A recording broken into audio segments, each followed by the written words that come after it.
అయిపోయింది అత్తమ్మ పూజ, టైం అవుతుంది. హాయ్ ఫ్రెండ్స్, గుడ్ మార్నింగ్ అందరికీ. మేము ఈరోజు తిరుమలకి వెళ్తున్నాము. మా ఇంటైనా నేను ఎదురుము పూజ చేసుకుంటాను. పూజ అయిపోయిన తర్వాత బయలుదేరుతాము.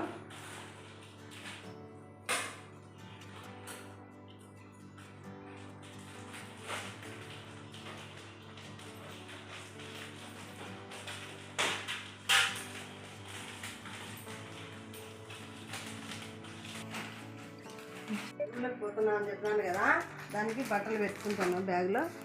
మా ఇంటానికి ఒక జత, నాకు 2 జతలు. తర్వాత అయితే ఇది తినడానికి శనక్కాయలు, చుట్టలు అన్నీ పెట్టిన బ్యాగ్లో.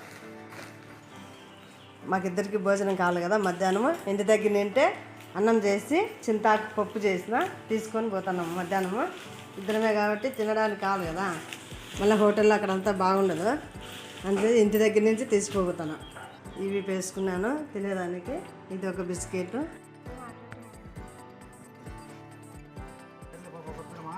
సరే మామ.